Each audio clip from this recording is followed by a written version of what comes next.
जय हिंद साथियों, आप सभी का स्वागत करता हूं आप सभी के अपने चैनल टारगेट सिलेक्शन में। साथियों, सीटेट जनवरी 2024 के एग्जाम के लिए एसएसटी के यानी कि सामान्य अध्ययन के 60 क्वेश्चंस मैं आपके लिए यहां पर लाया हूं।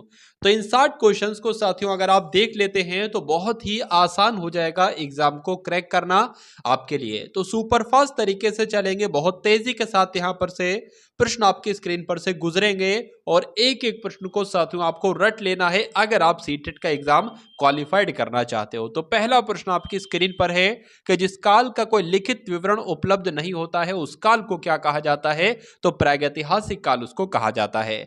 आदि मानव ने सबसे पहले किस पशु को पालतू बनाया था? तो कुत्ते को बनाया था। आधुनिक होमोसेपियंस मानव का उद्भव किस काल में हुआ आपसे पूछा जाएगा? तो उच्च पुरापाषाण काल में हुआ, ये आप लोग ध्यान रखेंगे। मानव ने आग का प्रयोग किस काल में प्रारंभ किया? तो नवपाषाण काल में साथियों प्रारंभ किया। मानव ने सबसे पहले किस धातु का प्रयोग किया था? तो तांबे का किया था। और मानव द्वारा उपयोग में लाई गई पहली फसल कौन सी थी? तो जौ थी। उसके बाद देखिए आपसे पूछा जा रहा है, बताइए कि मानव खाद्य पदार्थों का उत्पादक एवं उपभोक्ता कब बना? कौन से काल में बना? तो नवपाषाण काल में बना। पुरातत्ववादी हड़प्पा के उत्खनन से संबंधित है, कौन संबंधित है साथियों? दयाराम साहनी और माधव स्वरूप वत्स जो है वो संबंधित है, क्योंकि इन्होंने ही इस स्थल की खुदाई करवाई थी। किसकी? हड़प्पा की। उसके बाद देखिए हड़प्पाई स्थलों में कांस्य नर्तकी की मूर्ति कहां से प्राप्त हुई थी? तो मोहनजोदड़ो से। पशुपति की मोहर कहां से मिली साथियों? तो मोहनजोदड़ो से। सिंधु सभ्यता में गोदी बाड़ी का साक्ष्य कहां से मिला था? तो लोथल से मिला था, ये आप लोग ध्यान रखेंगे। सिंधु सभ्यता में विशाल स्नानागार कहां से साथियों प्राप्त हुआ था? तो मोहनजोदड़ो से प्राप्त हुआ था। सिंधु सभ्यता की सर्वनाम तिथि क्या बताई जाती है? तो साथियों सिंधु सभ्यता की अगर बात करें तो 2500 ईसा पूर्व से लेकर 1750 ईसा पूर्व तक ये था। भारत में मूर्ति पूजा का आरंभ कब से माना जाता है? तो सिंधु सभ्यता से ही माना जाता है। ऋग्वैदिक आर्य किसकी पूजा करते थे? तो प्रकृति की करते थे। आर्य भारत में सबसे पहले कहां पर बसे? तो आपको ध्यान रखना है साथियों सप्त सैंधव प्रदेश में बसे। उसके बाद देखिए कि आर्यों का मूल निवास स्थान क्या था? तो एशिया माइनर था। प्रसिद्ध गायत्री मंत्र किस वेद से लिया गया है? तो ऋग्वेद से लिया गया है साथियों गायत्री मंत्र। नेक्स्ट नंबर के प्रश्न आपकी स्क्रीन पर है, बताने की कोशिश कीजिए, बताइए। साथियों अगर आप लोग चैनल पर नए हैं तो चैनल को सब्सक्राइब करके बेल आइकन पर क्लिक कर लीजिए। और साथियों अगर आपको सीटेट एग्जाम को क्वालिफाइड करना है तो जरूर चैनल को सब्सक्राइब कर लीजिए, क्योंकि जो कंटेंट साथियों मैं आपको देने वाला हूं ना, वो कंटेंट साथियों अगर आप पढ़ लेते हैं तो सीटेट एग्जाम को क्वालिफाइड करने में आपको कोई नहीं रोक सकता, दुनिया की तो कोई ताकत रोक नहीं सकती। सत्यमेव जयते साथियों ये कहां से लिया गया है? कौन से उपनिषद से लिया गया है? तो मुंडकोपनिषद से लिया गया है। सबसे प्राचीन वेद कौन सा माना जाता है? तो ऋग्वेद माना जाता है, आपको ध्यान रखना है। उत्तर वैदिक काल में इंद्र का स्थान किस देवता को मिला था? तो प्रजापति को मिला था। किस वेद की रचना गद्य एवं पद्य दोनों में की गई है? तो यजुर्वेद की गई है। पाटलिपुत्र नगर का संस्थापक कौन था? तो उद्दीन था। हर्यक वंश के किस शासक की उपाधि को कुंडिक थी?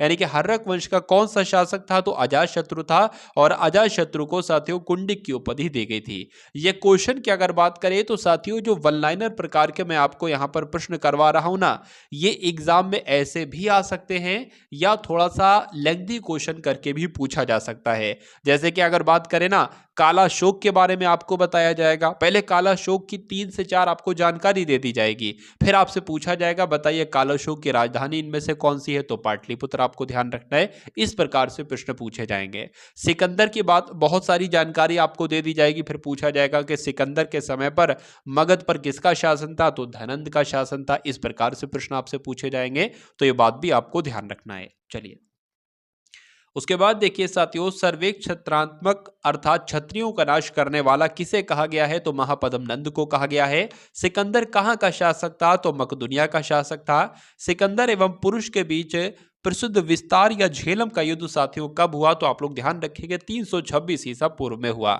जैन धर्म के 24वें तीर्थकर कौन थे? तो महावीर स्वामी थे।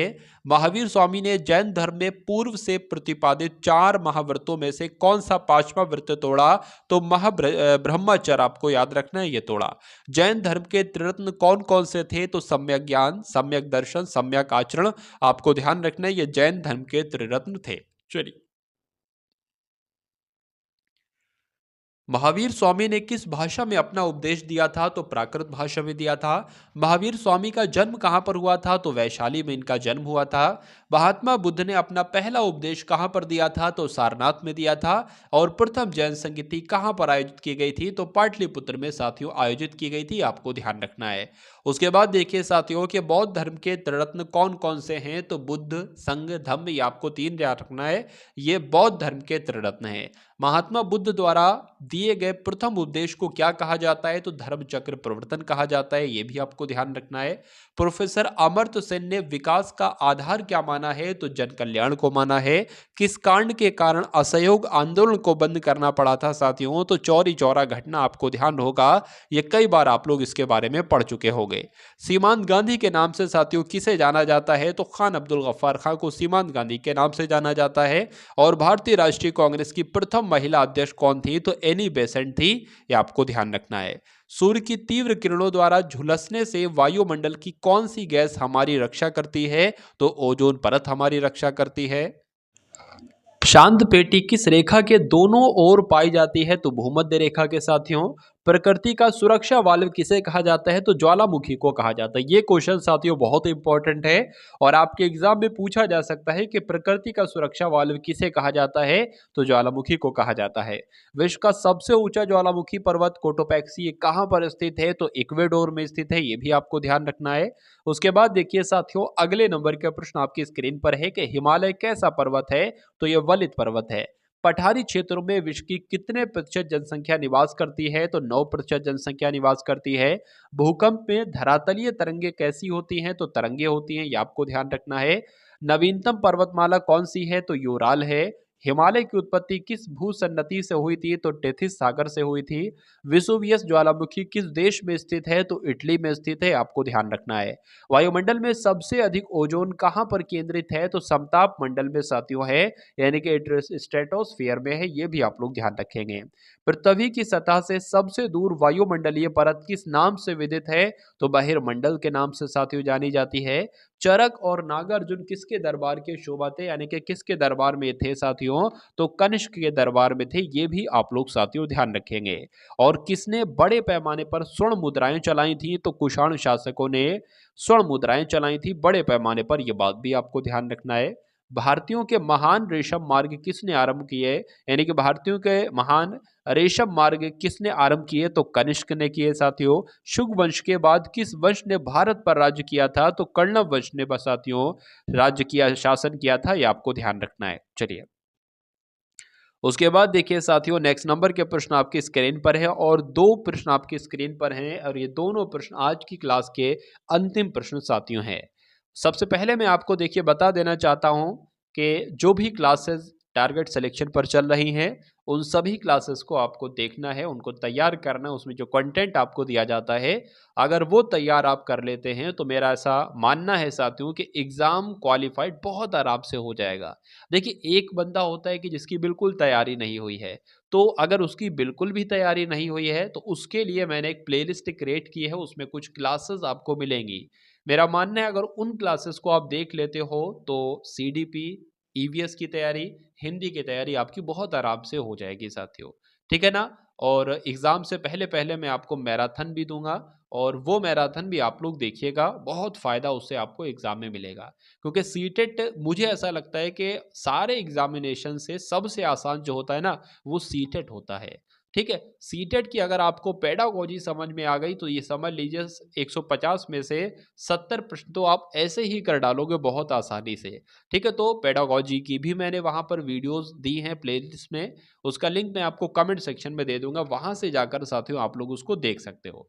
चलिए तो किस चीनी जनरल ने कनिष्क को हराया था? तो पेंचाओ ने हराया था। तमिल का गौरव ग्रंथ जीवक चिंतामणि किससे संबंधित है? तो जैन धर्म से साथियों संबंधित है, ये आपको ध्यान रखना है, ठीक है ना साथियों। तो चैनल पर अगर आप लोग नए हैं तो चैनल को सब्सक्राइब करके बेल आइकन पर क्लिक कीजिएगा और कम से कम साथियों इस वीडियो को अपने एक मित्र को शेयर कीजिएगा।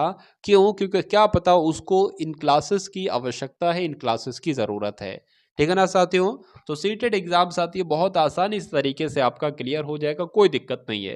पेडागोजी कर लो और जितना आपको पढ़ाया जाए ठीक है वो कर लो। पेडागोजी की तो मैंने बहुत सारी क्लासेस बना दी हैं, एक पूरा मॉडल पेपर भी बनाया था जिसमें 10-10 क्वेश्चन लिए गए थे, हर एक सब्जेक्ट के 10-10 क्वेश्चन लिए गए थे। अब मैं साथियों क्या करूँगा, ऐसे मॉडल पेपर बनाऊंगा जिसमें 15 क्वेश्चंस होंगे आपके ईवीएस पेडागोजी के, 15 होंगे हिंदी पेडागोजी के, 15 होंगे सीडीपी के, 15 होंगे साथियों आपके इंग्लिश के 15 होंगे। ठीक है, तो इसी प्रकार से हम लोग वहाँ पर जो है वो मैथ के भी 15 पेडागोजी के रख लेंगे, मतलब पूरा मॉडल पेपर जैसे आपका पेपर होता है वैसे ही सेम वो मॉडल पेपर आपका होगा। तो चैनल को सब्सक्राइब करके बेल आइकन पर क्लिक कीजिएगा। मिलते हैं हम सभी लोग आने वाली वीडियो में। जय हिंद साथियों।